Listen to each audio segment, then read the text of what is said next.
and welcome to the God is Geek podcast. My name is Adam Cook, and I am joined by two friendly chaps this week because Chris White is here. I'm back. And that's the early peak test for the microphones. And of course, Adam Carroll. Adam Carroll is also back with us. How you doing, mate? All right? Good, man. Good. In fact, do you know what? I think about it. Neither of you were here last week, were you? No. Chris kidnapped me. Yeah. No, that's not what happened, is it? You know, we've always maintained to be honest with our listeners. Adam, tell them what happened. What actually did happen? Oh yeah, What happened?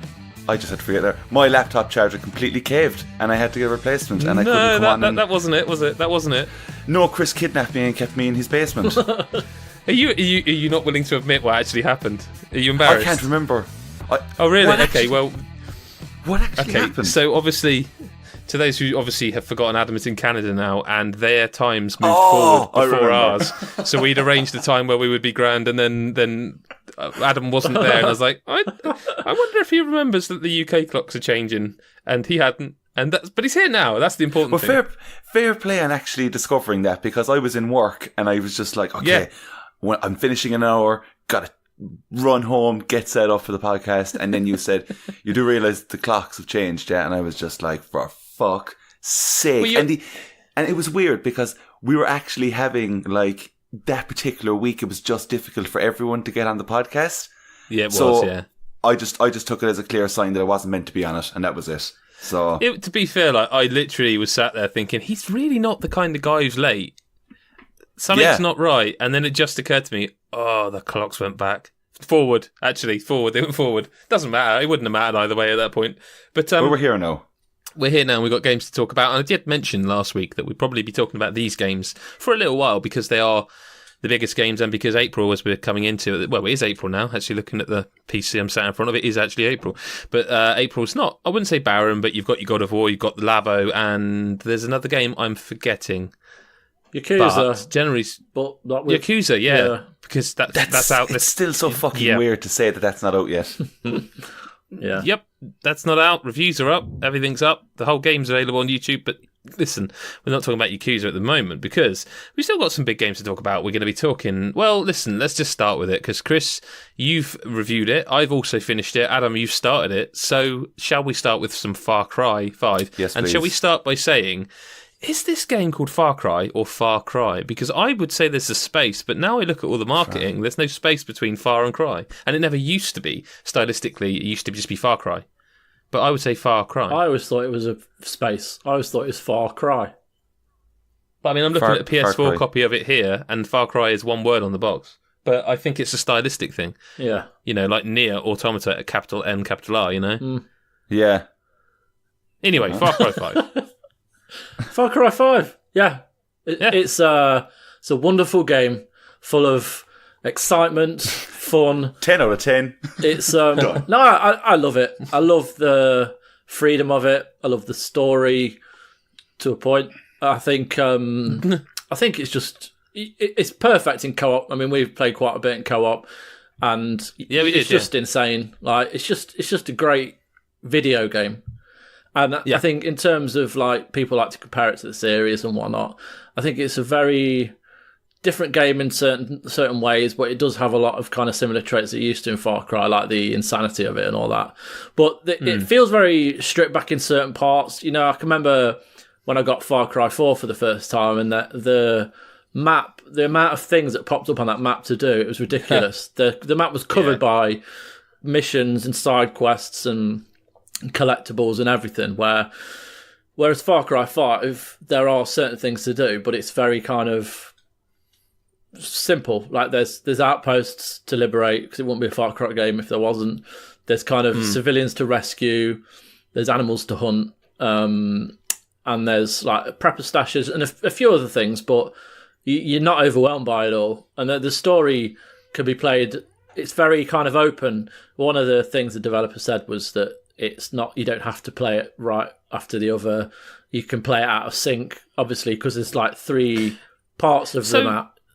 Which order did you do them in then? And also, we can bring Adam in here because I think the game wants you to go towards John first. I get the impression that's where I am. But okay, so after that, I went to Faith, and then I finished on Jacob.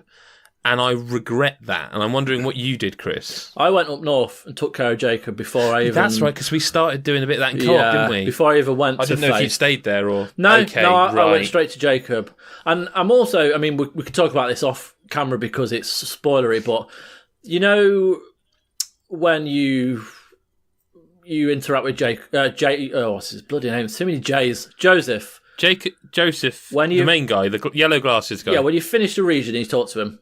That's all I want to say, because I'm fairly sure it differs because I finished him differently too. I'd be interested to see what he says once you've finished Whitehall Mountains as opposed to Henbane River. It's difficult because there's one of those.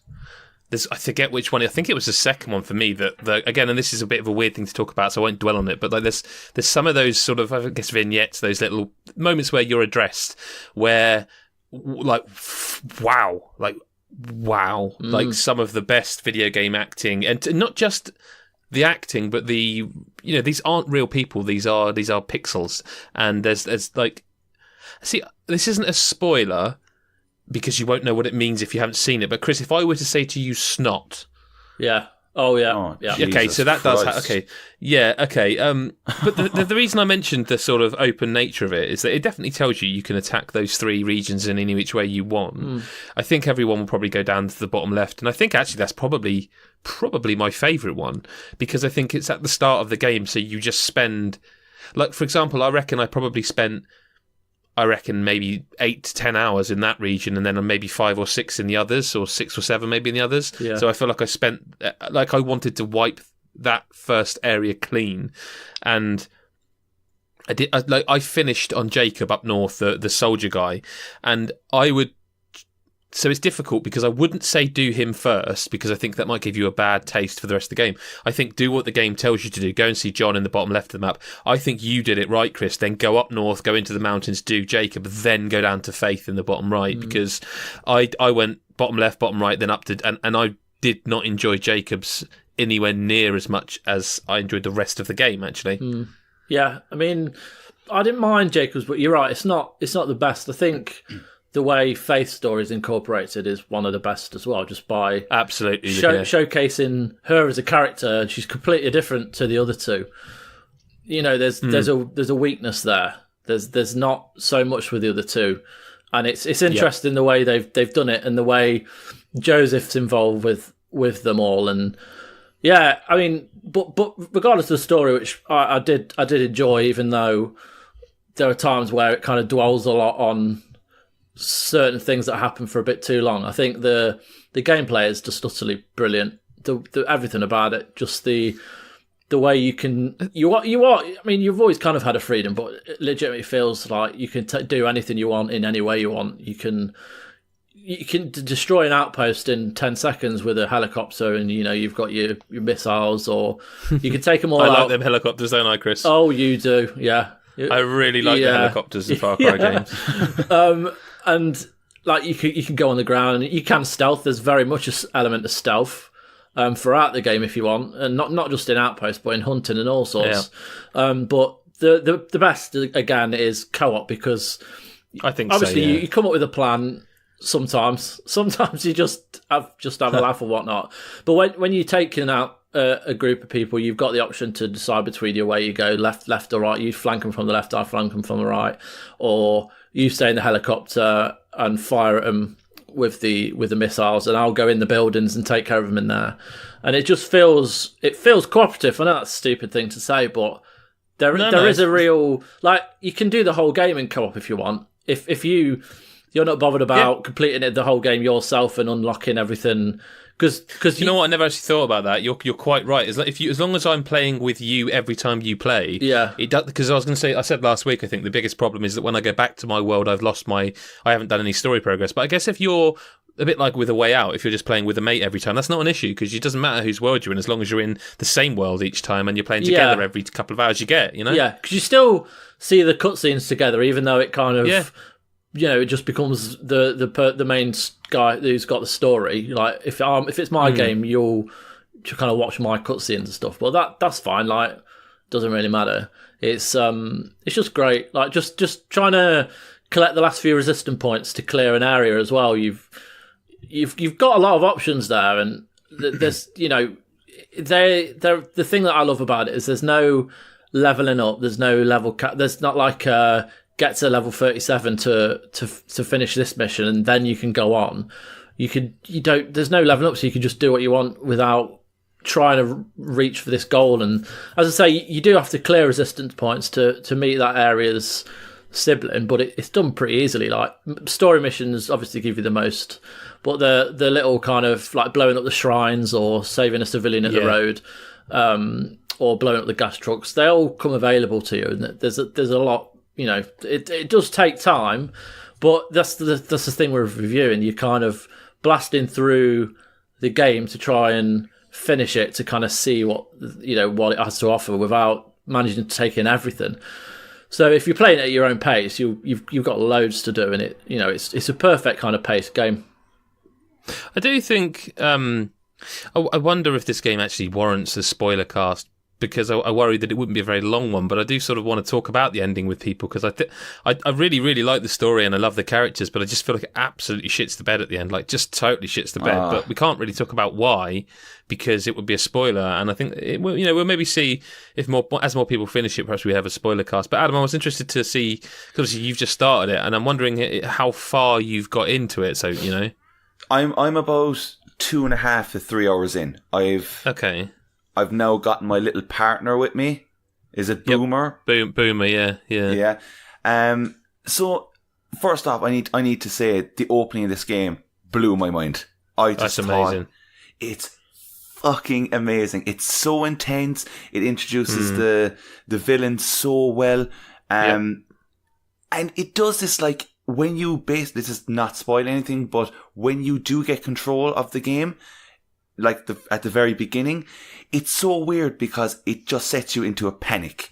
I instantly started panicking, and it's like it's telling you that this is going to be a stealth game, right? And I'm kind of always like, it's interesting because you are doing a bit of hiding, and the first weapon I got was a crossbow.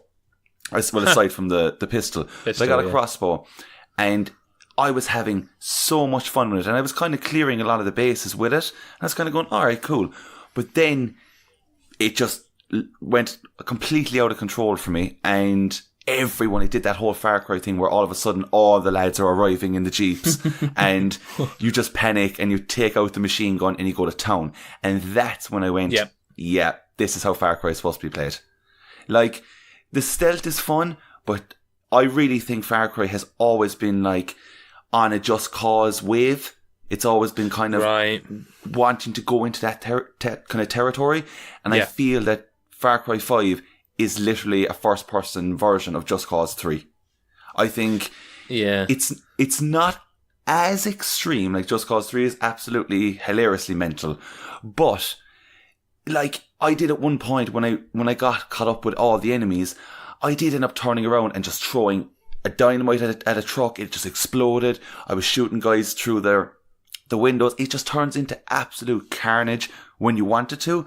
And then that becomes just like outstanding. And I feel like the characters in the game so far, I know I've heard things about the story, and it sucks to hear that, but so far it's incredibly strong. And I don't know, right? There's a weird thing surrounding Far Cry 5 where people seem like unsatisfied about the fact there isn't like such a political charge within the story.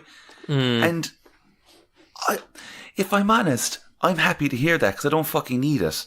I don't want a whole political debacle within this video game, because I'll watch the fucking news or read the paper or go on fucking Twitter and see all that. The trouble is, sorry to interrupt you, but the trouble is they probably did that to themselves, because there are two moments in that game where they kind of go political, and I think for the game they've eventually made, they should have just cut them. So one of them, there's a moment where a guy actually says to you that, the world is in chaos. Have you seen who's in charge? And they're very obviously referring to Trump. And there's another section, which is actually, I think, optional. I don't think you'd have to do it. But I'm trying to think what his name is. I think it's Herc. Is it Chris Herc? Yeah. The rocket launcher guy in the car. Yeah.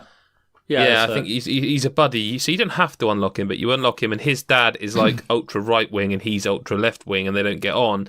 But you're introduced to him by meeting his dad. He's lost his dad's truck. I'm fed up with my son, and he talks about his son, and I think the phrase he uses is something like Obama-loving libtards.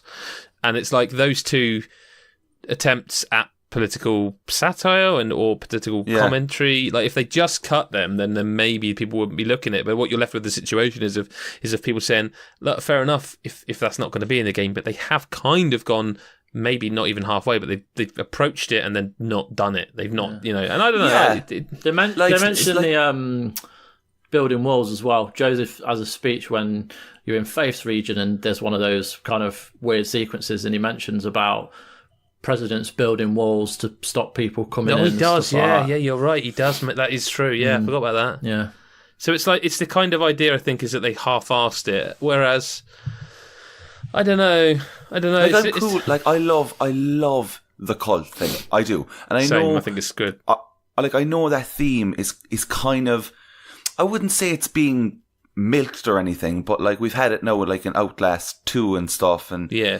It kind of hits certain other games, but I do love it. I think it's one of the scariest themes within a video game. I think cults are just terrifying, and I don't know. I have a massive feeling it is going to go a bit all over the place, but it's so good to have a character like it's Joseph Seed is his name, isn't it? Yeah. Joseph is the main one. Yeah, like it's so good to have that kind of villain back within Far Cry again, because Far Cry 3 for me was the one. It was like that game surprised me so much, and like Vass was just incredible. This to me is already my second favorite Far Cry game. It's my favourite. I will say I think it's the best Far Cry. Do you think it's the best? Yeah, I do think it's the best. And when I said earlier the story shits the bed, I'm literally talking the last half an hour, maybe less, maybe the last 20 minutes. I didn't enjoy Jacob's area as much, and I didn't enjoy his story as much, but only because it was kind of like it's this again. Whereas it's literally the last story beats that I felt like it just. I feel like imagine the 30 hours of game you play is this constant doling of narrative, slowly but surely taking you through the game. You're learning about people, motivations, understanding. And then imagine you get 3/4 of the way through the book, and then they just close the book and there's the last page. And like that's how it felt to me. Without spoiling too much, it felt like they just turned over like 30 pages of story at once. And you're like, what's going on? And I don't understand this, and that's about as much as I can say without getting spoilery. So, yeah. But it's still worth the journey. Like the journey was still fun. Like where I am now, it's become your kind of typical Far Cry game. Like where I'm currently playing the game, like I'm going around clearing bases and stuff, and but I like it. I just always, if I hear about that in a game, I'm kind of going, oh, right, I think I'll wait a while till I play that because I'm not really in the mood for it. I would heartily recommend you see this is well worth the journey. It just but I have the ending really. Like I have to stress that like I am loving it. Like yes, I am, and that's the prevailing feeling I know Chris had and I had for most of it. So it's just a bit of that last region from with Jacob. It felt a bit like okay, and the ending, but the rest of it just felt fantastic, absolutely fantastic. I also just want to point out that the soundtrack so far has been perfect. Yep, soundtrack's incredible, fucking incredible. And if I'm right, I think it does that thing with I think there's like different albums released. So yes, I think it's kind of doing a Grand Theft Auto kind of thing. Yeah. Because on Spotify it does, but there's so like every single song that I've heard, honestly, every single song so far has been perfect, even down to your inventory management and stuff. The background track that's playing during that is it's amazing. It's absolutely amazing. I've never once left music play in an inventory section. You know, I've sat there and I've been like, this is an absolutely amazing piece of music. Look, as it stands, I was worried about Far Cry 5. I really was. I did not have interest that much at all. And everything that I saw leading up to it, I was kind of going, okay, we'll see. But playing this game, I'm so like up for a game like this, and I'm having such a good time with it. Are you having a good time with No Kuni II? No. Here we go. Okay. Adam Cook, where do you think I stand with this? I have no. I want to stress. I have not spoken to anyone about this. Like, no one. We've read Nick's review. Nick was a big fan of it. He was on last week. Yes, he gave it a 9.5. He loved it. He actually said it was the closest he's ever come to giving a 10. Okay. I can't remember if that was on or off the podcast. So where do I think you stand with it? Chris, any thoughts? An 8. I feel like he's trying to sell us that we think he actually hates it. I think he loves it. I think you love it. If I was to rate this for the site, I would give this a 6.5. Oh, fucking hell! That's a good score. Decent score. 6.5 to a 7. No, that is still a good game. Absolutely. And I want to stress this, that I like this game. I liked it. However, I just did not love it. I've such like a good amount of memories from the first Ni no Kuni game that there was a lot to live up to with this title. And obviously I did the preview event. I spoke about that. I was a bit kind of like, yeah, it seems promising. Does it deliver a whole pile of new stuff? Absolutely not. It just doesn't. Like, and that is my kind of main gripe with the game, is that everything that you play in Ni no Kuni 2, for me, and I know there's somebody out there going to be like, it's amazing, it's perfect. That's cool. Yeah. That is fucking cool. But if you, I know people can get angry, but if you like Ni no Kuni 2, you'll probably like the Tales series. And I know people are going to be like, it's nothing like the Tales games. Look, the fucking combat is. It's Tales. Like, you get into a battle, it ends very quickly. Like, the game is too easy for the first good few hours, if I'm honest. Like, a good solid. It's like, you could start a battle, it's over in, like, no joke, 10 seconds, and you wouldn't be after hitting anyone. It'd be like your partners would be after clearing the field. And it just, do you know the whole open world aspect of when you're just like the small miniature versions of your characters? Like, scaling through that world, to me, is just not fun. I wasn't, like, I was kind of just running along, and then it does that old school thing where the enemy spots you and it just runs after you to start a battle. And I'm kind of like, every time when you just want to get to your main objective, and this fucking enemy starts running after you and you can't run away from it fast enough, and then it does the loading in.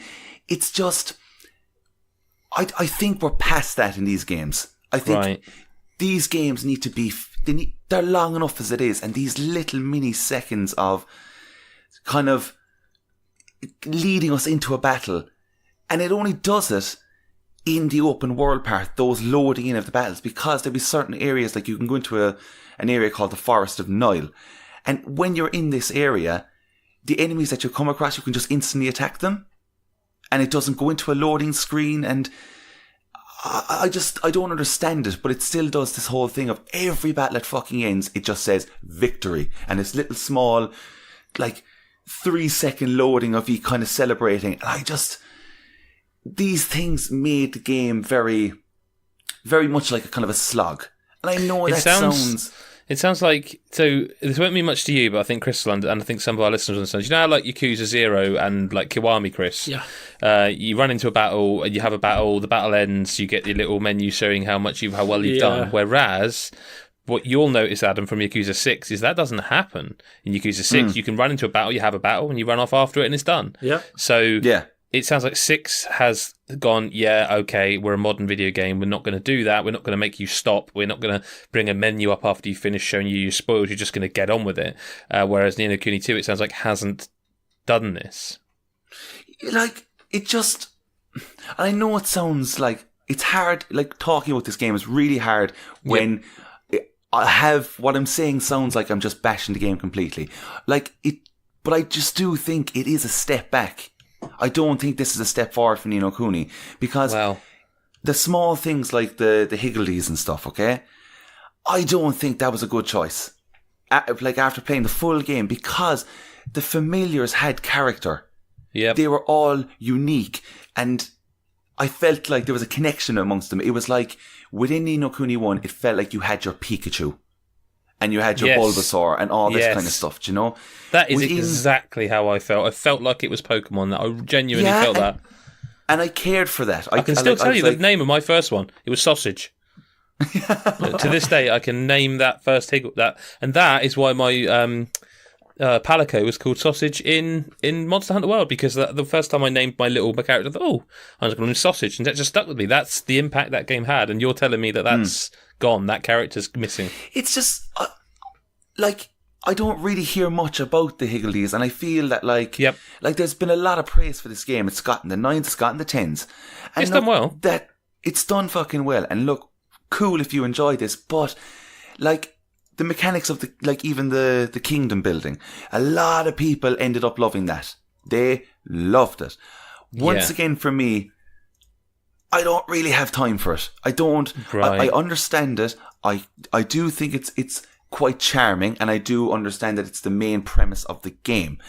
However, when you're clicking on something and you have to wait for it to load and give you your certain item to do the research, I don't know, man. I'm just like, oh, brilliant. Another thing that's just time. It's just another thing.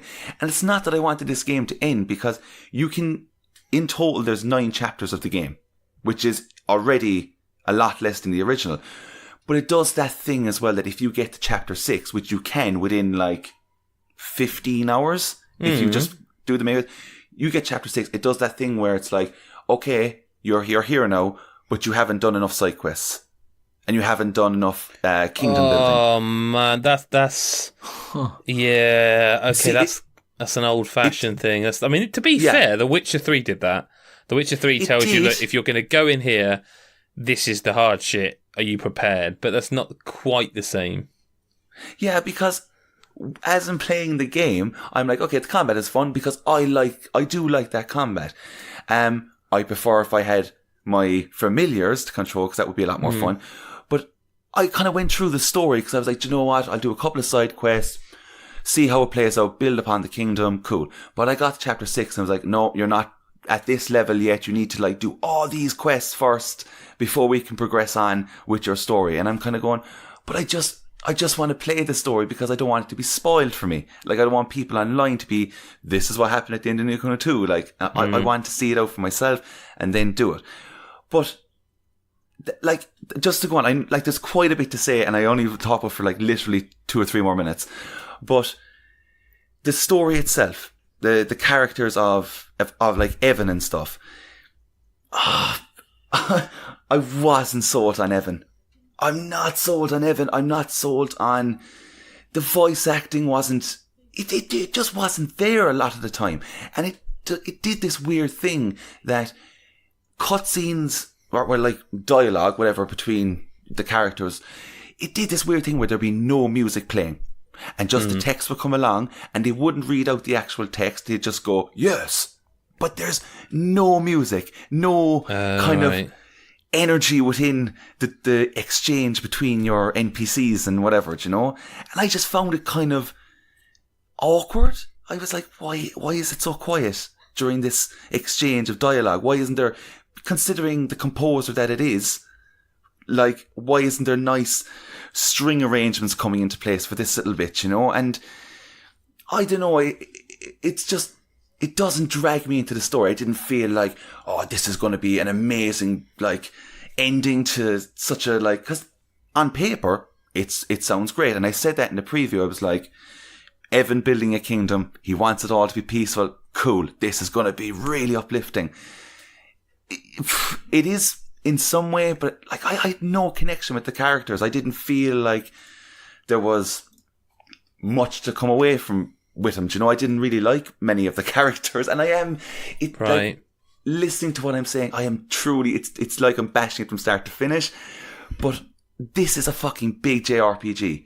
Yeah, they probably don't come any bigger, do they? I mean, bar Final Fantasy, I guess, these days. This is about as big as it gets, I suppose. People aren't, you know. But, you gotta think as well, I'm not clear, but in these games, you got Persona 5, Well, yeah, which is obviously, yeah. which is out there. You got No Kuni II. Right? These are big time consuming games. If you're going out there for, because it's about 45 hours it took me to finish Ni no Kuni. Wow, okay. Like, that's a lot. That's a lot of time. But I would probably prefer to spend my time playing Persona. Like, in terms of, if I'm going to invest in a big JRPG, Ni no Kuni II doesn't, as I said, deliver anything new that's worth your 45 hours. If you're just a fan of the first game, then cool.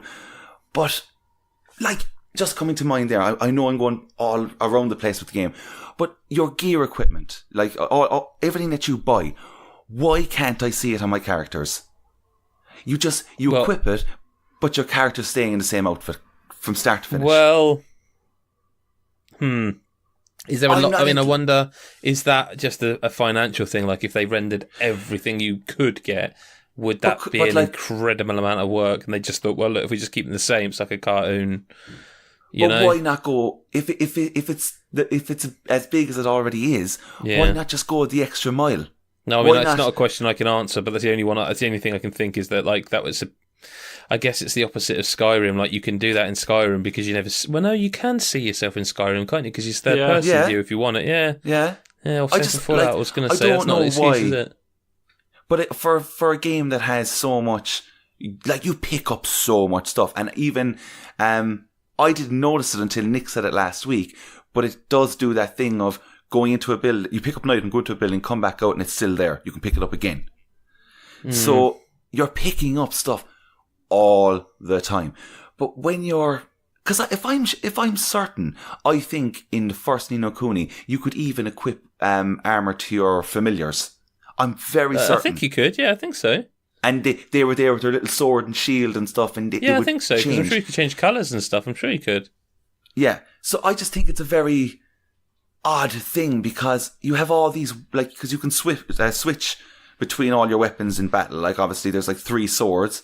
And I don't know, like, I don't feel like I was focusing. I didn't kind of go, that's the sword. That's the one that's like getting me through a lot of battles. I just felt there was no real, that piece of armor is incredible. I'm so happy I got that, that wasn't paying off in terms of an RPG. And that these are all straight up the most basic elements of this kind of game that should be in it. And look, I know like for a lot of people, they won't be bothered by it, but I felt like I wasn't really progressing myself. I just kind of felt like I was just trotting through the game and doing side quests and then kind of going cool, and whatever I received as a reward, I wasn't kind of going, oh, that's amazing, that's going to be such a cool weapon, can't wait to go out and try that. And it's a big looting game as well, so why isn't that in there? Look, it's a hard one, but I can't. I was afraid to come on and chat about the game because it's just, I hold the first one so close to my heart, but like, well, yeah. I mean, I want to play it still. Like, it sounds like I'm gonna play it. I'm gonna try it. I'm gonna give it a couple of maybe a couple of sessions, or sit down and play a couple of hours each time.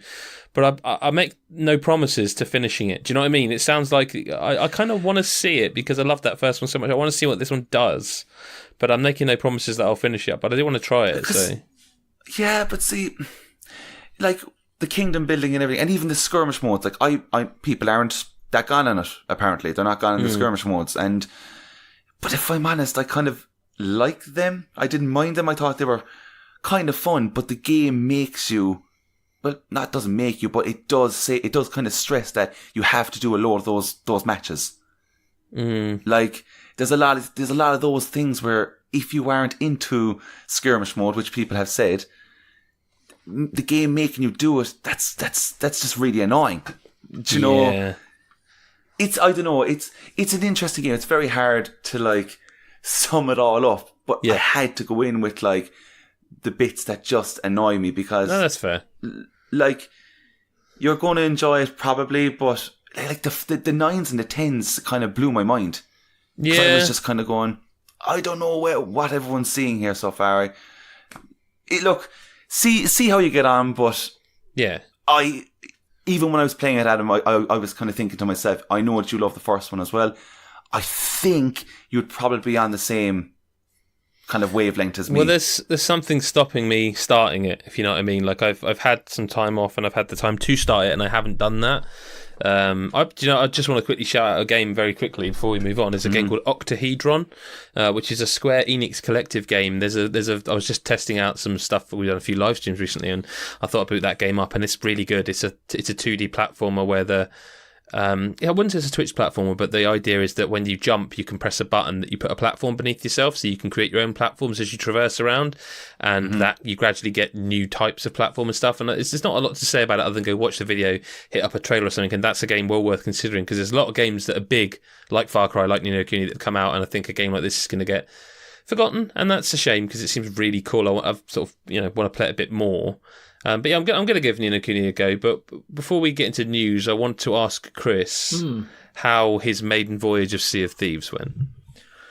Because this is the game we're trying to sell Adam an Xbox One to play, right? Okay. I'm not going to be selling you one. I've heard so much over the course of since it was released, and a lot of good things, a lot of bad things, but that's Twitter. But our first game, so we played with you and Gary. They trained me up, showed me the ropes, got me pissed within the first 5 minutes. Absolutely. But I handled it quite well, I feel. But when I went off. I was vomiting everywhere. It was just a mess. Right? Yep. Yeah. But anyway, despite the drunken bits, the actual game itself, there's from what I played, there's a lot of promise to make this game more than it is currently. And what it is currently is it's very slim. There's not a lot to it. And I think the other thing that makes it worse is the PvP. Obviously, we got on a boat, we set it up, we set the sails, we dropped the anchor, that kind of thing. And it's great. It's a good team game. Like, I had fun doing that. And I had fun finding the island on the map where we need to get the treasure from. What I didn't have fun with was when we got off the boat and then another player came in, rammed their boat into ours, sank it. Their ship sank as well. We didn't quite know where they went, but then they started to appear from other sides of the island and just kill us. And then that was it. We're dead. There's no real point to them doing that. It just seemed to be trolling us. And then the second time we played, another ship came in whilst we were still sailing and just started firing cannons at us, jumped on board, killed us. That was it. And that was it. That was my introduction to it. Like, I didn't have those serene moments that everyone's talking about. I didn't have a chance to enjoy the camaraderie because we got attacked so suddenly with starting to play. Like, we've barely just started in the first half an hour of playing and that happened. So it was disappointing. I had a disappointing experience. However, I haven't spent any more time on it. So I feel that I want to give it more of a chance to be able to appreciate what it is. But I feel that even if I'm doing that, there's not worth playing on your own, and that's a shame because I like the idea of being able to just sail around and pick up treasure. And I do hope they add new modes or new enemies, like even like events where you have to find the Jolly Roger or anything like that. Davy Jones, just cool stuff like that. I just want them to add more to it because it still feels to me like an early access game. It doesn't feel completed. Yeah. And I know, like, with No Man's Sky, that was released and that was disappointing. But since then, they have added a lot more, and they're adding this new update called Next, which I'm sure we'll talk about. Oh, yes, we will. But I feel that's the way this is going to go. I know a lot of people are loving it now, but I'm not loving it. I don't want to repeat too much because I said a lot last week, and we did a live stream last week as well that I think showcased the game in a better light than I had explained on the podcast. But I think there's elements that need to be considered. One is that we were live streaming, which means you're going to kind of be performing a little bit. So in that live stream, the short version is that you started off, the first mission was we had to find 3 chickens, and we failed that because we got killed and we lost our ship, so we lost the chickens and we lost all that. So the second time then I found a chicken and I kept it, and I realised that nobody had remembered the chicken, so I hid the chicken under the stairs. of our ship. And then I turned off my headset but kept the stream going and told the audience that I'm going to pull this chicken out at the end as my as my betrayal to them all. I can't take you serious to talk about a chicken. No, I know, but no, that's the whole point. And it was the kind of the stories we created for ourselves. Then Gary actually found the chicken too early, and so they made me sell it. But I was like, then that it was like a Benny Hill style. They were chasing me around the island. The outpost, like, sell the damn chicken, sell the damn chicken. So like it's the kind of, and there was in the middle of all of that, we played for 2 hours. In the middle of that, we found another guy who was on a sloop. He was a solo player, and I was just following him around the outpost. And I was obviously, me, I was never going to actually troll him. I was just following him around to see what he did, and he was acting really odd. And then he went back to his ship, and I followed him, just stood there playing music at him. And then I realised the reason he was acting odd is because he still had another treasure chest on his boat that he wanted to cash in and not have us steal. And he was obviously absolutely shitting himself that we were going to do that. And then he pulled his sword out at one point, and I was like, and I think I said on the stream, like, mate, don't come it. Like, there's 3 of us and 1 of you. You're not getting out of this alive. And he couldn't hear us, but it's like the stories you make for yourself. Do you know what I mean? Yeah. And so part of that is the stories you make for yourself. Part of that is that we were playing on a live stream. Part of that is that we knew each other and it was fun. And it was like we were live streaming, so there's always an element of me thinking like, well, as the host sort of thing, I need to perform a bit, hence the chicken stuff. But at the same time, take the stream away and say 5 more sessions like that, I don't know if I would come back to it again, because it's just... How many times can you encounter another crew and it goes right or wrong? How many chickens can you find? How many times are you given a mission that is go to island, find treasure, return island, cash in, until you're like, do you know what? I need a bit more than this. Has the community kind of calmed down? Because if I'm right, were you saying, Adam, or was it Gary was saying about just people being dickheads and just ruining your game? That was me, but that is online gaming. Of course. Like, but you think of a game like Fortnite, which again we'll talk about in the news, where like if you're playing in squads or duos and your friends are still alive, if I down you, you're not dead. You have to be you're only dead if I kill you, when you're down, or if I kill you down your other mate and then you're both gone. But like, there's even ways people troll people in that. That is online gaming. I'm not going to say it's entirely toxic, because it's not entirely toxic, and there's stories that are really cool that especially this kind of game, But like, what's the lifespan, do you think, within Sea of Thieves? Like, what do you think? What is the number one thing they're going to have to sort out? Progression. And that's not a short thing. Like, the loop is literally get quest, find quest item, return item to port for sale, get money, repeat. Like, there's no, like I said last week, there's no getting a better sword, or like everything is cosmetic. So the cash is used purely to buy like a nicer sword, and it doesn't do anything different. There needs to be something more than every time I cash treasury and I'm leveling up my my gold guy thing, the guy who gives you the gold treasure chest quests. I can't remember what he's called, but there's no, that's not enough. There needs to be more, and that's not a short-term fix, I don't think. I think that's something they need to really do something quickly, but I don't think they can. Does it feel like the game came out at like 60%? No, less. Or... Oh, fucking hell, really? Like, I think they've got the absolutely incredible visuals, incredible audio. Like, the design of this game is incredible. Like, you can go underwater whilst playing music, and the music will change. The 3D audio in this game is sublime. Some of the best I've ever seen. And the idea of the game is just superb, but it is an absolute sandbox in that the fun you find is based on you. There is no... There's nothing to push you along and say, hey, do this, because most of the time if you think, oh, that looks interesting, and you go and find it, there's nothing there. It just looks interesting, but it doesn't actually do anything. It just looks interesting. Cave paintings, things like that. It's just cosmetic. Everything's cosmetic. So I think it's almost... that's a bit harsh. I was going to say it's a bit like Minecraft without the mods, but then Minecraft is massively popular, but it's just missing something to hook you. That was unintentional. I want to like this game. I really do. I don't disagree with Nicholas 7 out of 10. I think it's maybe only a point higher than I would have given, but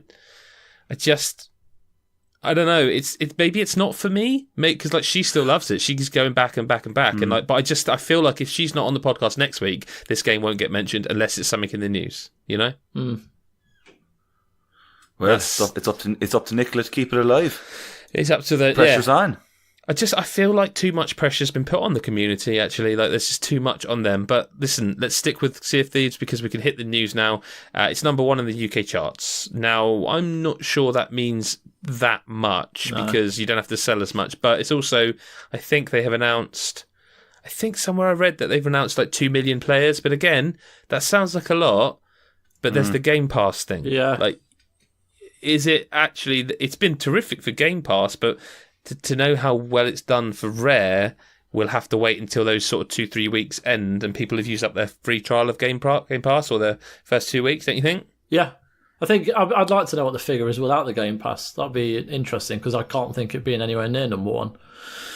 No, I would think it would be quite low, like massively low, because like as I say, like there are a lot of people who haven't used Game Pass who will be using their free trial and thinking, this is the first big Microsoft game and it's in Game Pass. This is my turn now. But we're approaching the point where that 2-week trial, or even if you paid for a month, will be running low. And I wonder what will happen to those numbers. Yeah.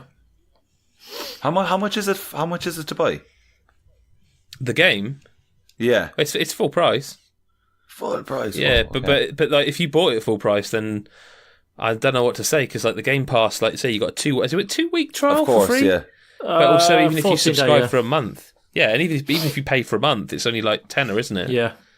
So you could get a month of this game for £10, and like that's I mean, let's say when we hit mid-April, a couple of weeks' time, it'd be real interesting if they're reporting figures then, won't it? Yeah.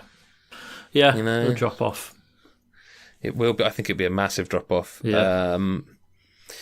No Man's Sky, you mentioned it. Let's talk about it. No Man's Sky, this came from, I think, out of nowhere. I saw Sean Murray tweeting, essentially saying, look, this was about to leak, so we're announcing it. No Man's Sky Next, in capitals, NEXT, arrives in summer 2018. It's a free update for existing owners, and it also brings the game to Xbox One, whereby 505 Games are going to distribute it, which is interesting. Yeah. So, there's box art, and here's Sean Murray's quote.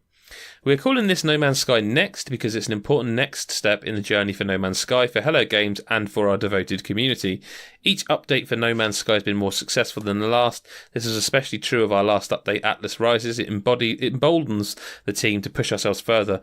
This journey is far from over, and it's exciting to be working again on something will surprise people. I think he could have chosen that last sentence a bit more carefully because a lot of the things about surprising people was how it backfired on them in the first place. But what on earth do we think of this? Oh man, do you know what? It has to be some multiplayer, surely. What else are people craving for this game? And they always have because they were absolutely, because they were told they were getting it. They were told. He said multiplayer. It's in an interview. You can see it on YouTube, clear as day. So if that isn't a part of it, then I don't know what it's. I don't care. Well, it's surely. Yeah, the multiplayer aspect is surely the only thing that's left to drag people into playing this game. Yeah. Well, they did do quite a lot. Like the update added like is it Rover? Like the car. Yeah. They added a car you could drive around on instead of just being a ship, and you could. There was like time trials and stuff. Base building was added, so they did add a lot to the game. The thing is, like you say, it was. Sorry, mate, I was just going to say it's so empty. Like even if you had multiplayer, what are you going to do? Just like fly around and meet each other. There's no real combat. There's nothing to do. Like what? I don't really understand. You say that. I'd quite like to drive around, to fly around No Man's Sky with you, perhaps even in the same ship as one another. I would. And just like go mining together, build our base together. It turns it into Minecraft. Yeah. I mean, it all depends to what extent they do it, if they do it, if that is even what it is. But I can't. I can't fair point. Understand what else there is really that anyone would really care about. Well, to make it to call it such a significant update and giving it like a new name, the game's No Man's Sky Next, it's got to be something big, and they're talking about it being big, right? So I mean, is there anything else it could be that you can think of? I mean, battle royale with millions of players in the galaxy. Well, that's already there. It's worth mentioning that Next does appear to just be the name of the update, because they've put the box art for No Man's Sky out for Xbox One, and it's got like Xbox One X enhanced HDR, 4K Ultra HD, but it's just called No Man's Sky. Yeah, I'm at assuming, the bottom, it's Hello like, Games and 505. Atlas Rises. It's just the name for the update. In fairness, Adam, you did message me the other day when this news came out, and you said, "Did you see the No Man's Sky news?" And I was like, "Yeah," and you were like, "Yeah, I hope like it's for the Switch. It'd be perfect for it." And I was like, "Jesus Christ, Adam!" Did I? Do you know? I've just, you know what? No, I'm that tired. You really didn't. I'm that tired that I've just realised you're making all of that up. So I have a lot of conversations, and I'm thinking, I don't remember any part of this fucking conversation. None of it at all. I don't remember a single word of this. But Adam says it happened, and he's got a great name, so it must have happened. It must be true. Yeah, it must be true. Red Faction Guerrilla Remastered Fuck off edition. now. Right. Oh. The game was great, right? But fuck off that It was a name. great game. It's ridiculous. But It's like Death... What's the other one? Yes. The Darksiders... Death Innovative Ridiculous. Edition. It's not clever.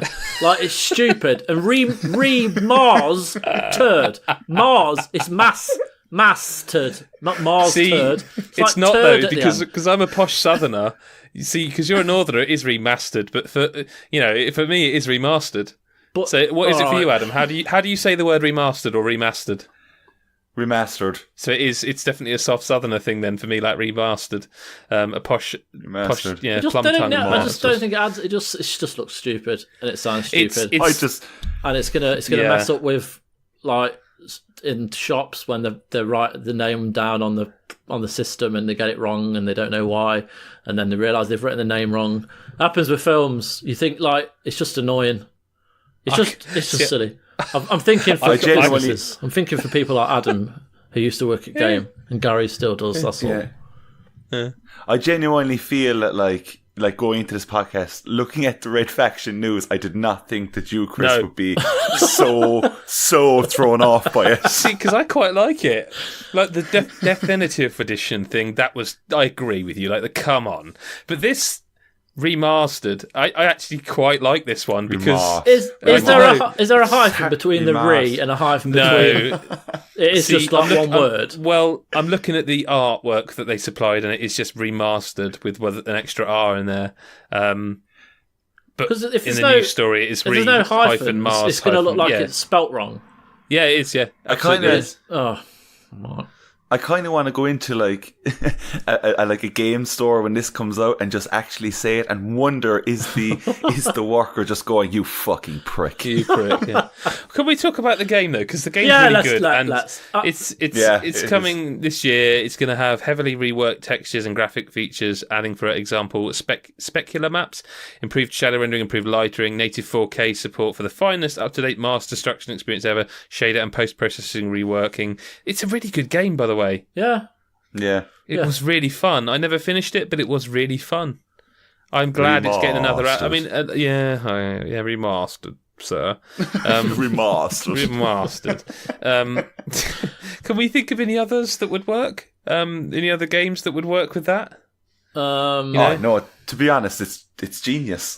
That's the thing. See, if I put you on the spot right now, right. So genius. If I just go call to order this meeting of the marketing of God is a Geek, we are remastering the website. Can anyone think of a clever pun that we would? It's not so easy. It's not easy. South Park. Fucking Jim in the corner just turns around and goes remastered, and then they just go give him a raise. He's brilliant. He's brilliant. In years to come, when they remake South Park 64, they call it remastered, like the poo. Okay. Yeah. Okay. Mr. Hanky. Okay, that's not bad. Again, not bad. Yeah.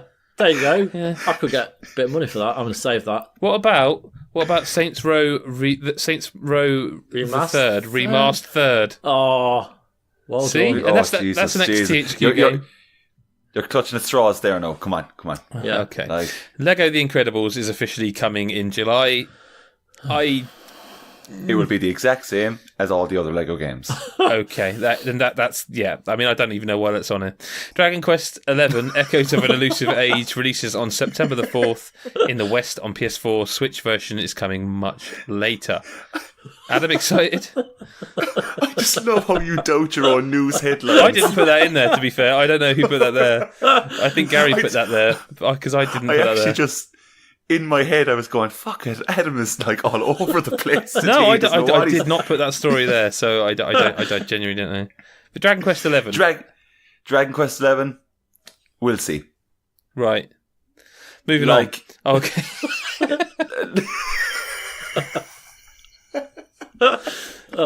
Is this on the Switch? Or is this on the 3DS? So, Switch PS4. version, it's September the 4th on PS4, Switch version coming much later. Okay. Yeah, I'll be up for a bit this then. If it's not on the 3DS, I kind of get a bit tired of them on the 3DS. Apparently, the Switch version will release much later, as they have a long way to go on that port. There's a trailer over on godisageek.com. But I wanted to mention this, and I wanted to mention also that the story I have forgotten to put it, but Level 5 for No Kuni developer has said that future games will be coming to Switch as well. So, interesting. Perfect for Switch. PlayStation VR has had a price drop. And there's a Wipeout VR update, which I haven't tried because I've unplugged my PSVR. Chris, have you had a chance to try that? Have you played any more VR? Do you care that the price has dropped to $259.99? I do, because I'm like, I played the football game. I've played, what's it called? The American one. Oh, fucking hell! I can't Headmaster. Eh? Well, the American football.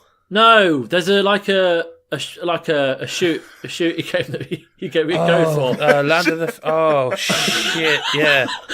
And it's a bit like Fallout, kind of like the not Land of the Free, is it, or something? No, I don't know. I need to find out.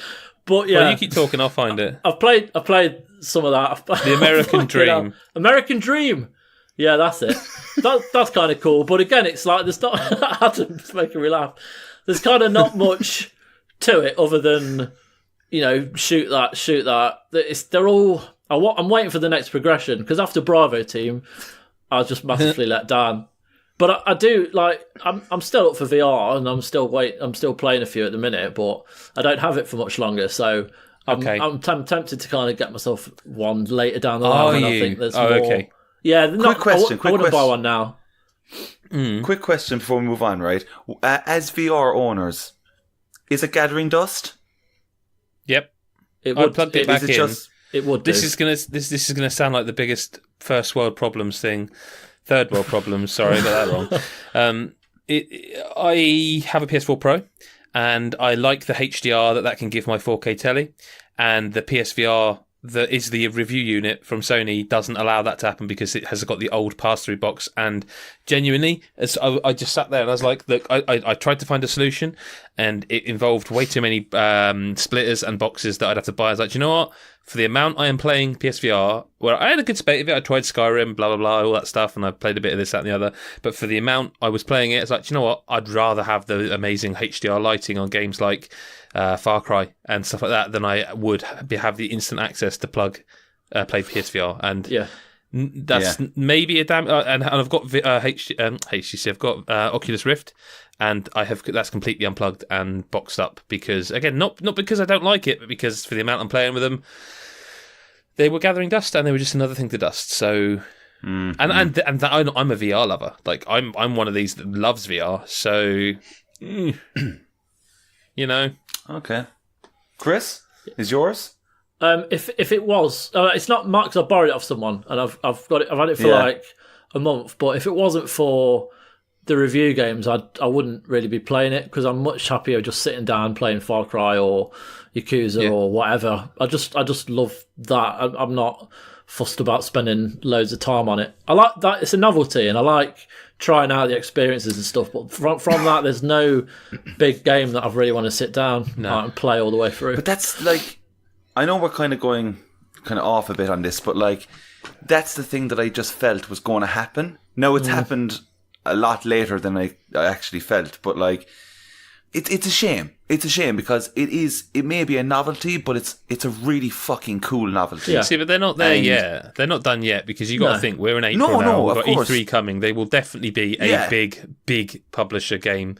I think this might be the year that we see FIFA have some VR integration. And whether that's just literally watch online matches in PSVR or whatever it is, I think this might be the year. Because I'm surprised it hasn't happened yet, actually. I don't know. Could be completely wrong. I don't have any basis of fact behind that, but I would be surprised. What if they take my football managing idea? See? Yeah. I mean, I hope they do. I hope they do. That would be great. Oh, do you know what? That I would be absolutely up for. Yeah. I'd be pissed off. We'd be so rich right now. Yep. No. Speaking of so rich right now, Epic must be doing pretty well because Fortnite patch 3.4 is now available. That game seems to be patched. By the time I've put this story down, there's like another 3 patches. But they've added a guided missile, which is cool because you can now fire a missile and then guide it, which is basically a new weapon. I'm not going to go through the whole patch list because there's a lot. Sniper Shootout V2. They've added new modes. They just continue to iterate. They've updated the mobile version. So if you're getting, basically Fortnite requires a device with 2 gigabytes of memory, so it works with iPhone SE and 6S and up. So that might be why that's happening for you. They just continue to improve the optimization of the netcode. Just generally the performance. This game just is getting bigger and bigger and bigger, and I am still absolutely loving playing it. So that's the other game. I mean, it's like I don't put that on the list for games I've played because I've played it every week. It's just they just released I forget what it's called. It's like a beginner's not battle pass, beginner's pack where you get some V-Bucks and a skin for your character, and that's like $3.99. And they're just being very clever about this. And this game is nowhere near done yet. Yeah, I'm relatively new to it. Like the first time I played was when we did that game with Gary, and I loved it, and I've been back to it since. That's a video title there, mate. Games with Gary. You just give me an idea. I'll cut this bit so no one can steal it. But I think it's great. Yeah. No, we're looking to try and do some Fortnite streaming on the regs. There's my hip talk for regular, trying to get in with the Fortnite kids. But before I forget about it, I do want to know if you're listening to this podcast, tweet me at GBasurf or at God is a Geek or any of us really, at Adam Zokes or at First Avenger 83. What games you'd like to see us stream. Gary's been doing like a little mini playthrough of Bloodborne every now and again. We did some Sea of Thieves and Fortnite last week. This week we haven't quite got plans. I was going to like to do some more Fortnite just because I love playing it. What games do you want us to stream? And let us know. That's that. And also, I would be totally interested to know where you would like us to stream because we're currently doing it via YouTube, and it's got that's mostly where our videos are, but we can Twitch or Mixer or whatever. I'm interested in what people want. Speaking of what people want, listener correspondence time, Craig Barrett at CJB_rage.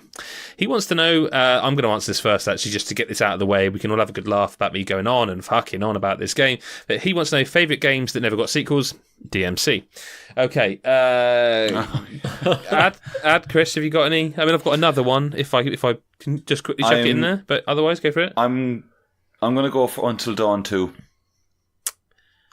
Yeah, okay. It's not got one yet. I would also throw in Psyops because, again, I think I mentioned that last week. I loved that game and it never got a sequel. So I have one. One. Sleeping Dogs. Yeah, great shout. Yeah, it won't happen. Do you know what won't happen? I don't know if this would be kind of in the same lines, but I would love to have seen Creative Assembly do another Alien game. I was just about to say Alien Isolation. Man. Just about to say that. Yep. I just think like that would be, and I would love to see that come up for the VR. Oh no, I wouldn't. I mean, I've still not finished the first one because I'm that fucking scared of it. It's a scary. It game. Is. That in VR, mate, it's gonna be terrifying. I mean, not to drop the obvious ones here, but Enslaved and Odyssey to the West is another one I've mentioned a lot of times. But here's another one for you. This is a game I was thinking about recently because I was thinking about how much I loved it, despite its many flaws, but how I loved it and how I felt like it never sold enough, it never got enough critical love, it never got enough love full stop, that I'd love to one day see a sequel to. And the reason I was thinking about this game is because the publisher was out there having a laugh, taking the piss on Twitter about, we've got a hot new announcement to announce. This is going to be amazing. I can't wait. And then it was a fucking t-shirt. And it's like, do you realise how much people loved this game? The people that did love it. and how much it hurts them for you to just think you're so fucking funny to be making fun of the fact people want it. Alan Wake. Oh, yeah. Yeah. Jesus, that was good. Did you see that? Remedy, like one of the guys, top guys at Remedy was like, "Oh, I got this big announcement. Oh, you're going to be so excited!" And it was yet another T-shirt. And it's the second time they've done that. And it's like, I get it. You're trying to have a laugh with your fans and that, but do you get how badly people want a proper sequel, not American Nightmare, like a proper Alan Wake 2? Did you get how much people want that? It just feels a bit like. I have one big one. Yep. Okay. Catherine. I was going to say Catherine, but that would be a weird one to have a sequel. Oh, you take it. You take it, Catherine. God. Well, they're remaking it. Well, remastering, aren't they? So, and this might be a nice little point to say that patrons, I'm doing a stream of Catherine just for you, which will be going up next week. I've started it already, and oh my God, it's fucking incredible. Yeah, it's and I've literally scratched the surface. So, yeah. I mean, I was going to say Burnout Paradise. Do you know what I want to say, right? Because, look, this game that I'll say it's a bit shit, but I did have a good time playing it. Yeah. And I would like to see a Lollipop Chainsaw 2. Yeah. It was fun. I mean, if we're talking about games I'd love to see come back, Child of Eden, I thought was a fantastic game. No, not Child of Eden, shit. Child of Eden, the Kinect game, the Ubisoft Kinect game. Yeah. Child of Light, while we're here, I thought that was a great little RPG. I would love to see it happen again. Anything else? Because it hasn't been officially announced, but it is going to happen, but I'm going to say it right now, Bloodborne 2. Okay, I don't think we'll ever see that, but... What? I just don't think we'll ever You've see kept that fucking quiet. No, I just don't. I don't know. It'll be one of those if they do it. Dude, it's going to happen. But it'll be like Bandai Namco have done. They've just made their own Souls games. You know, it'll just be Sony going, well, we own it. We're going to just make Bloodborne 2. Fuck you, and it won't be the same. But it'll still be good. Probably perform better. The game performance would be better, but I don't know. We have look, Adam. We have to have positive thoughts here. We have to have positive thoughts. We can't be getting down in the dumps over Bloodborne. It has to be good. It's going to happen. Fine. All right. Okay. Favourite games that never got sequels. It's already 10 over 10. Super Mario Odyssey. There you go. Hasn't got a sequel yet. For fuck's sake, you're just being a bollocks now. Yes. Chris Hyde at Chris Hyde 83, ever present on this podcast. He wants to know how many Easter eggs have each of you consumed. Bonus question: favourite Easter egg? I've had one Easter egg, and favourite Easter egg would be I don't know. I don't know if it's an egg. I quite like the sort of Lindor bunnies you can buy.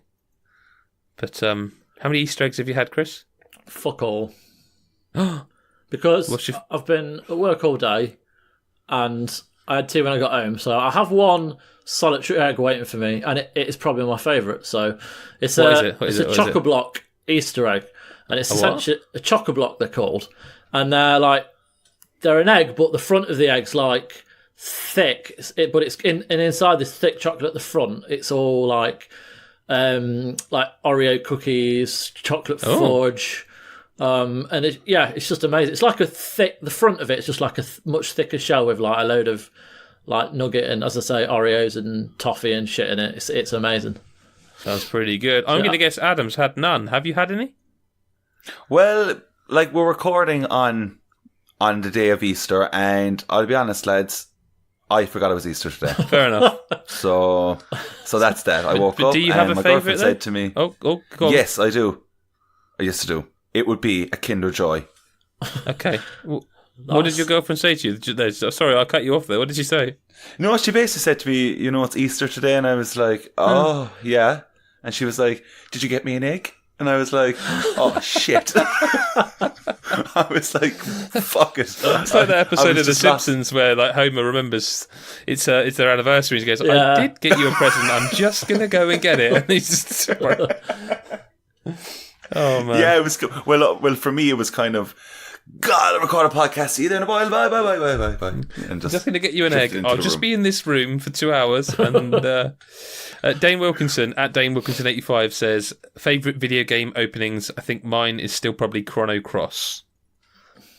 This is a good question. I like these kind of questions. It is. These are questions that I love to happen when you're like after a couple of beers, because you just go crazy with it. I'm going to jump right in and just say BioShock for me. Oh, yeah. BioShock One or is- Infinite, actually. Yeah. BioShock will be there for me. I think I really love Silent Hill 2. Oh, fucking hell. What else? I'm going to say Final Fantasy 7. I'm going to say it. I'm going to say that I think in time Far Cry 5s might be up there. That is an amazing intro. See, that's it, yeah. Like, Far Cry 5 would be there. I think Metal Gear Solid. The first, the PlayStation 1 game. Yeah. I think that's okay, incredible. Oh, During the time, I don't know if I'd hold it up there, but it is amazing. But I think at the time it was super amazing, was the opening to Uncharted 2. yeah. On the hanging train. I think that was just fucking So incredible. I was just going to say The Last of Us. Yeah. Oh, man. Yeah, wow. Like, yeah. That was incredible. To be honest, The Last of Us is probably the most powerful. Yeah. How does Gears of War start? Ooh. Because I kind of get... In my head, I want to say that's the kind of game that would have to start pretty big. Just because of what it's like. You're in jail. You know? I can't remember. You're in a prison cell, aren't you? And You then are get in a let prison out and you then- fight out. Yeah, Yeah. maybe not then. Maybe not. Are there any Halo games that start? What? No, I can't. There's got to be some better ones that we're missing. Surely there's got to be some bigger ones. That's it. Yeah, I'm not- actually like... Not to give dead air, but I'm sort of looking at the shelves from last generation games and stuff, and I'm trying to think how Max Payne 3 started, because that was a good game, Max Payne 3. Oh, I'm going to put it out there. The first boat Half-Lives. Well, yeah, fair. Yeah, yep. Doom was cool. Oh God, Doom, of course. Doom was cool. But then, are we talking pure like opening cutscene or just like the opening section? I suppose the opening section. Well, see, that's- the opening of I the don't game know. is normally I'd class as a section. Because like The Last Yeah. of Us openings is a section, isn't okay. it? No, that's fair. I think like the best one is probably out of the series Resident Evil 4, but yeah, I gotta say I love the first Resident Evil. I love how it doesn't shitty hold it up. is. Yeah, that's the thing. It doesn't hold up. Hey, you'll need this. It's a lockpick. But like number 2's good as well. Yeah, Arkham Asylum was cool. Yeah. Oh God, yeah. Fucking hell, following the Joker down there. Yeah, that was ace. Do you know, I have to throw this in there. I know it's a more modern game, but I really like the way Horizon Zero Dawn sets itself up. I wouldn't say it's perhaps the greatest of all time, but I like how it sets itself up with young Aloy. Yeah. That I was quite lovely. like that. Yeah. God, there's so many. Yeah, I mean, like, an opening to a game has to be good. Like I'm trying to think how the first Mass Effect opens, if I'm honest with you, because But like, Mass Effect makes me sad when I think about it now, because I so loved those first the trilogy, and I didn't hate Andromeda, but I didn't like it either, and I didn't play any more than 10 hours. And it's one of those series I just think back and think of kind of like with a glint in my eye, thinking, what could have been? But I'm sure one of them doesn't. One of them open. Does Mass Effect 2 open like, incredibly? The Normandy blows up, doesn't it? Yeah, and you're in Yeah. space, and the sound goes all kind of like Yeah. it's that's amazing. incredible. Mass Effect 2's opening. Yeah, do you know what I'm going to throw out there as well? Actually, and this is more kind of, it's more emotional than it is amazing. But I gotta say, Breath of the Wild. do you know I nearly said that? I'm I with think you. it deserves it, man, because When you first see it's not the like, sort of horizon in that game. oh man, and then the credits come up, like Yeah. you're just. I think at that point, when we all first started that game, I think it was a very like overwhelming. This is a big fucking deal. It's a big moment, and that to me counts as a great opening as well. I mean, I'd throw Burnout Paradise in there because literally Paradise City plays, but I'd also any God of War game, which is the one on where there's the boat fight, where you literally fight the big snaky Leviathan thing. Is that God of War 1 or 3? Or was it 2? I can't remember, but any of the God of War games open with such an enormous bang. In fact, on 3, don't you start on the back of like a moving Titan climbing up, and you're fighting on the back of a... Yeah, you do. Yeah, I mean- that's amazing. I mean, do you know what's quite interesting, right? Like when regarding this question, like talking about the games that we're talking about, like would anyone out there ever say, "Oh, Super Mario Brothers," like the very start of that? But when it's just you just start the level and off you go, like considering how classic those games are, you can't really say, oh, it's the best opening, because there kind of is no opening. So, like, I don't know, it's weird. It's a weird Depends thing. on how long you consider an opening, because like Rayman Legends, the first sort of half an hour, which I would consider your opening, is incredible. How does Dead Space open? Or Dead Space 2, for that matter? Jesus. No?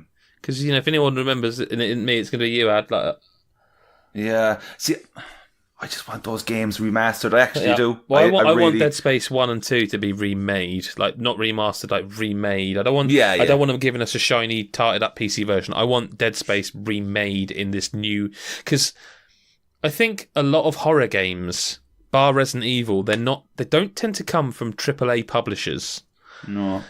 And Dead Space remade with the grunt of an EA now, with the money and the visual splendour. Think about that engine, DICE's engine, Think about how a Dead Space could look today, remade properly.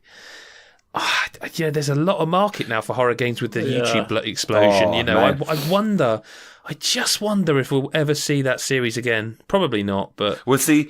I'm kind of giving away a kind of a light spoiler here, but I imagine we're going to do probably like a preview to E3 and stuff. If I'm honest, I'm giving away already. This is kind of on top of my list. It has been for me for years, but I still don't. I don't know. I just want Dead Space to come up. I don't give a fuck what it is. I just need Dead Space on a screen, and it's still there, and it's still existing, and there's talk. I don't need a date. I just need to know. Yeah, I don't need them to say it'll be out in 2019. You can say, look, mind you, saying that EA did that with Burnout, didn't they? Or was it Need for Speed? Where that year they said like, oh, we're making a game and it's gonna have planes and all this, that, and it's like, and it just never happened. Wasn't that a Burnout game, or was that a Need for Speed game? Because I think we'll get a Burnout announcement this year. Do you know, this could be EA's year. This could be we'll do that podcast, but it could be the year they try and get people back on side with that kind of stuff. But if you want to send us a question, you can do so at any time during the week. Just, make sure we know what it's for. At God is a Geek, podcast at godisageek.com. Any one of us individually, say at GBSF for me, at First Avenger 83 for Chris, at Adam Zokes for Adam, or like at Blue Fury 47 for Gary, or at Wavy_Gravy. Any of us, just make sure we know it's for a podcast question, so we save it for then. You can do that. That's fine. But that's it for this week. Thanks everyone for listening. I really appreciate that, and I know Chris and Adam, you do as well. Yes, definitely. It's worth mentioning that if you do enjoy this, you can go to patreon.com/godisageek, and for a single $1 per month, I think I always forget to say, per month. I know how many listeners we get, and if everyone did that, you'd all get every single episode early. Every single episode would have extra content, a longer section where we talk about other things that aren't gaming, let you into our lives behind the scenes of God as a Geek and stuff like that. Which, on that note, you also get early videos. We're starting to do some exclusive videos. Chris mentioned it already. You can do his Catherine playthrough and streams and stuff. That will be Patreon only. That sort of thing. We think we give great value for money. Again, $1 a month. Most people who would listen to this podcast, I don't think would miss that. And I think for what we give in entertainment, it's great value. Great value. Otherwise, go to Google, type in God is a Geek, Facebook. Obviously, it's pretty obvious what these URLs are, so I won't read them all out. But Twitter, they all, we're God is a Geek on everything. Everything helps. Yeah. Everything helps. Everything. Absolutely. Even Instagram. What really helps is if you go on iTunes via your phone. Yeah, unfortunately, a lot of people like myself, we don't use the regular iTunes app anymore. So a lot of people use other sort of podcatchers, like we're on Podbean, that's our host. But if you do have 5 minutes, even if you just sat on the toilet having a nice poo, perhaps you could download the podcasts app for your phone again, and just quickly click 5 stars, hit subscribe, then you can uninstall it, whatever, it's fine, but just leave that little review, because the more people do that, the better visibility we get on iTunes itself, which is still a place where a lot of people find podcasts.